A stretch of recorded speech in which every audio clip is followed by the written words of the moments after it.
అమ్మవార్ల దీవెనలతో ప్రజలంతా సుఖ సంతోషాలతో జీవించాలని బీఆర్ఎస్ నాయకులు కౌశిక్ హరి ఆకాంక్షించారు.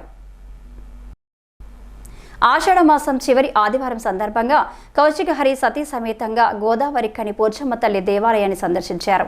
అమ్మవారికి ప్రత్యేక పూజలు నిర్వహించారు. అనంతరం ఆయన సతీమణి కౌశిక లతతో కలిసి వారి మాట్లాడుతూ తెలంగాణ సంస్కృతి సాంప్రదాయాల ప్రకారం ఆషాఢ మాసంలో అమ్మవార్లకు బోనాలు సమర్పించడం, మొక్కులు చెల్లించడం ఆనవాయితీగా వస్తుందని అన్నారు.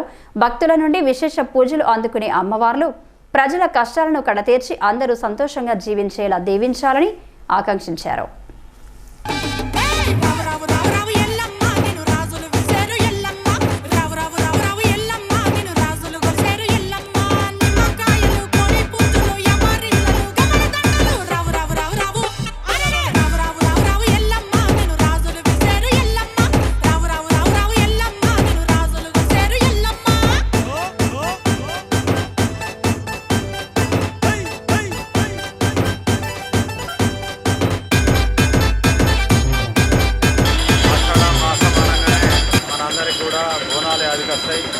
పోషమ్మలు, మైసమ్మలు ఇవన్నీ కూడా మనము పూజలు చేసుకుంటూ ఉంటాం. హైదరాబాద్లో బోనాలు పెద్ద ఎత్తున లాల్ దర్వాజాలో కానీ, గోల్కొండ బోనాలు కానీ, సికింద్రాబాద్ అమ్మవారు కానీ, అదేవిధంగా గత నెలగా ఒక 20 రోజులుగా రామగుండం పారిశ్రామిక ప్రాంతంలో పోషమ్మలకు కానీ, దారి మైసమ్మలకు కానీ పెద్ద ఎత్తున మనం ఈ ప్రాంతంలో ఉన్న ప్రజలందరూ కూడా పూజలు చేస్తూ ఉన్నారు.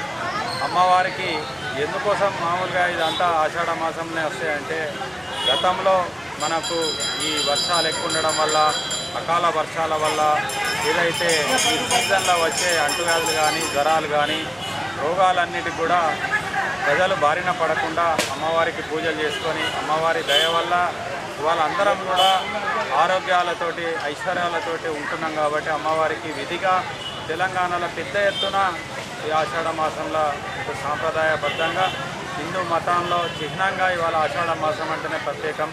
ఇది అనేక సంవత్సరాలుగా కొనసాగుతూ ఉన్నది. ఈ యొక్క మాసం రాగానే అందరికి కూడా మహిళలకు ఇది ఒక పెద్ద పండుగ. ఎదగానే మళ్ళీ శ్రావణ మాసం వస్తుంది. ఇవన్నీ కూడా పెద్ద ఎత్తున ఈ యొక్క హిందూ మతంలో జరుగుతున్నాయి. మనం అందరం హిందూ మతంలో పుట్టడాన్ని గర్వంగా భావిస్తూ ఈ ప్రాంతం అంతా కూడా అమ్మవారి దయ వల్ల, పోషమ్మ తల్లి దయ వల్ల ఈ ప్రాంతం సుభిక్షంగా ఉండాలని చెప్పి మనుషులందరికీ ఏ విధమైనటువంటి కష్టాలు లేకుండా ఆయుర ఆరోగ్యాలతో, ఐశ్వర్యాలతో ఉండాలని చెప్పేసి పాలకులకు కూడా వాళ్ళ ప్రజలను కష్టపెట్టకుండా, వాళ్ళ మనసుకు ఇబ్బంది కాకుండా పాలించాలని చెప్పి కోరుతా ఉన్నాం. మన తెలంగాణ ప్రాంతం అంతా కూడా ఆషాఢ మాసంలో బోనాల పండుగ అంగరంగ వైభవంగా చేసుకుంటూ ఉంటాం. పండుగలు ఇది సంస్కృతికి, ప్రకృతికి, పర్యావరణానికి ఆడపడుచులు మొక్కి బోనం.